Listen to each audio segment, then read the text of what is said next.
Hi, അപ്പം നമുക്കൊരു അടിപൊളി ചിക്കൻ പെരട്ട് ഉണ്ടാക്കി നോക്കിയാലോ. അപ്പോൾ അതിന് വേണ്ടി ഞാൻ ഇതുപോലെ ബോൺലെസ് ചിക്കൻ ചെറിയ കഷ്ണങ്ങളാക്കി മുറിച്ച് വെച്ചതാണിത്. അതിലേക്ക് നമുക്ക് ആവശ്യത്തിന് ഉപ്പ് ചേർത്ത് കൊടുക്കാം. ഒരു 1/4 ടീസ്പൂൺ മഞ്ഞൾപ്പൊടി ചേർക്കാം. ഇനി നന്നായിട്ട് നമുക്കൊന്ന് ഇളക്കി യോജിപ്പിച്ച് കൊടുക്കാം. അപ്പോൾ അതുപോലെ നന്നായിട്ട് ഇളക്കി യോജിപ്പിച്ചെടുത്തിട്ടുണ്ട്. നമുക്ക് അടുപ്പത്തൊരു പാൻ വെക്കാം. അതിലേക്ക് അല്പം വെളിച്ചെണ്ണ ഒഴിച്ച് കൊടുക്കാം. വെളിച്ചെണ്ണയെല്ലാം നന്നായിട്ട് ചൂടായി വരുമ്പോൾ നമ്മൾ നേരത്തെ ഇളക്കി വെച്ച ആ ചിക്കൻ ഒന്ന് ഇതിലേക്ക് ചേർത്ത് കൊടുത്തിട്ട് നമുക്കൊരു 2 മിനിറ്റ് നേരം ഇതൊന്ന് മൂപ്പിച്ചെടുക്കാം. അപ്പോൾ ഇതുപോലെ നല്ല പോലെ ഒന്ന് നമുക്ക് ഇളക്കി യോജിപ്പിച്ച് കൊടുക്കാം. അപ്പോൾ ആ വെളിച്ചെണ്ണയിലൊന്ന് നല്ല പോലെ നമുക്കൊന്ന് വഴറ്റിയെടുക്കാം. കുറച്ച് സമയം മാത്രം മതി. അപ്പോൾ അതുപോലെ കളറൊക്കെ ഈ ഒരു കളറായി വരുമ്പോൾ നമുക്ക് അത് മാറ്റി വയ്ക്കാം. വെള്ളമെല്ലാം നല്ലതുപോലെ ഇറങ്ങിയിട്ടുണ്ടാകും. ആ വെള്ളത്തോടു കൂടി തന്നെ നമുക്കതൊന്ന് മാറ്റി വയ്ക്കാം.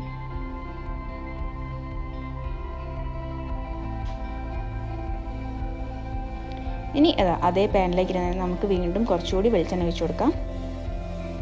അതിലേക്ക് ഇഞ്ചി വെളുത്തുള്ളി ചതച്ച് ചേർത്ത് കൊടുക്കാം. പക്ഷെ നന്നായിട്ട് ഇളക്കി കൊടുക്കാം. ഇനി അതിലേക്ക് ഇതുപോലെ തേങ്ങാക്കൊത്താണ് നീളത്തിൽ അരിഞ്ഞ് വെച്ചത്, അതുകൂടി ചേർത്ത് കൊടുക്കാം. ഇനി അതിലേക്ക് നമുക്ക് ഉണക്കമുളക് ചേർത്ത് കൊടുക്കാം. അതുകൂടി ചേർത്തിട്ട് നല്ലതുപോലെ ഒന്ന് വഴറ്റി കൊടുക്കാം. ഒരു 4-5 ഉണക്കമുളകാണ് ഞാൻ എടുത്തിട്ടുള്ളത്. അത് പല ഉണക്കമുളകിനും പല എരിവായിരിക്കും. എരിവിനനുസരിച്ച് നിങ്ങൾക്ക് എടുക്കാവുന്നതാണ്. അതുപോലെ നല്ലതുപോലെ വഴറ്റി കൊടുത്തതിന് ശേഷം കറിവേപ്പില ചേർത്ത് കൊടുക്കാം. അതിലേക്ക് 2-3 പച്ചമുളക് കൂടി ചേർത്ത് കൊടുക്കാം. ശേഷം വീണ്ടും നല്ലതുപോലെ നമുക്കൊന്ന് ഇളക്കി യോജിപ്പിച്ച് കൊടുക്കാം.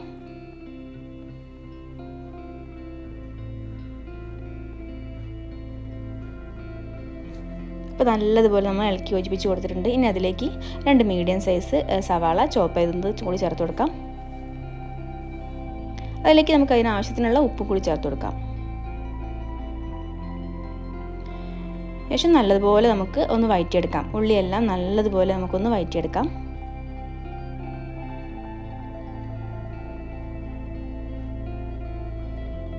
ഏകദേശം സവാളയെല്ലാം നല്ലതുപോലെ വഴന്ന് വരുന്നുണ്ട്.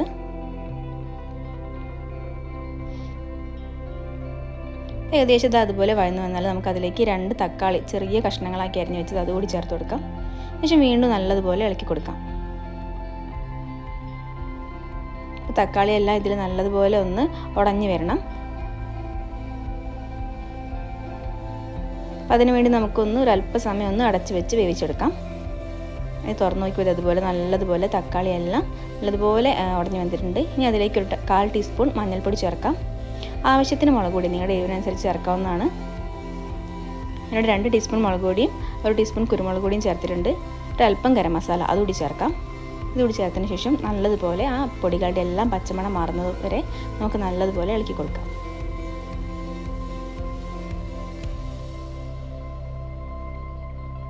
ഏകദേശം നല്ലതുപോലെ നമ്മളതിൽ ഇളക്കി കൊടുത്തിട്ടുണ്ട്. ഇനി അതിലേക്ക് ആ ചിക്കൻ വേവിച്ച് വെച്ചതിലേക്ക് അത് ഇതിലേക്ക് ചേർത്ത് കൊടുക്കാം. ഇനി നന്നായിട്ട് നമുക്ക് ഇളക്കി കൊടുക്കാം.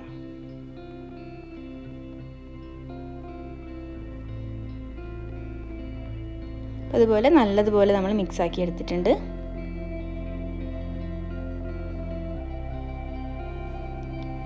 ഒരല്പം കുരുമുളക് പൊടി കൂടി ചേർത്ത് കൊടുക്കുന്നുണ്ട്. അതുകൂടി ചേർത്തതിന് ശേഷം നല്ലതുപോലെ നമുക്ക് അടച്ച് വെച്ചൊന്ന് കുക്ക് ചെയ്തെടുക്കാം. അപ്പോൾ അതേ അല്പസമയം കഴിഞ്ഞ് തുറന്ന് നോക്കിയപ്പോൾ നല്ലതുപോലെ വീണ്ടും ചിക്കൻ എല്ലാം വെള്ളം ഇറങ്ങിയിട്ടുണ്ട്. വീണ്ടും ഇതുപോലെ ഒന്ന് ഇളക്കി കൊടുക്കാവുന്നതാണ്. അപ്പോൾ ഇടയ്ക്കിടയ്ക്ക് ഇതുപോലെ ഒന്ന് ഇളക്കി കൊടുത്താൽ മതിയാവും. ശേഷം വീണ്ടും നമുക്ക് ഇതുപോലെ ഒന്ന് അടച്ച് വെച്ച് കുക്ക് ചെയ്തെടുക്കാം. അപ്പോൾ അല്പസമയത്തിന് ശേഷം വീണ്ടും നല്ലതുപോലെ വെള്ളം എല്ലാം തെളിഞ്ഞ് വന്നിട്ടുണ്ട്. നമുക്ക് വീണ്ടും നല്ലതുപോലെ ഒന്ന് ഇളക്കി കൊടുക്കാം. ഏകദേശം വെള്ളമെല്ലാം ചിക്കൻ വറ്റിയിട്ടുണ്ട്. പിന്നെ നല്ലതുപോലെ ചിക്കൻ ഏകദേശം വെന്ത് വന്നിട്ടുണ്ട്. അപ്പോൾ ഒന്നുകൂടി നമുക്ക് ആ വെള്ളമെല്ലാം ഒന്ന് ഡ്രൈ ആക്കി എടുക്കാം. അപ്പോൾ ഏകദേശം ചിക്കനിലുള്ള വെള്ളമെല്ലാം ഒന്ന് ഡ്രൈ ആയി വന്നിട്ടുണ്ട്. അപ്പോൾ ഇത്രയേ ഉള്ളൂ, നമ്മുടെ ഡിഷ് ഇവിടെ റെഡി ആയിട്ടുണ്ട്. അപ്പോൾ എല്ലാവരും ട്രൈ ചെയ്യണം. ട്രൈ ചെയ്തിട്ട് അഭിപ്രായം പറയണം. പുതിയ വീഡിയോ വീണ്ടും വരാം. ബൈ.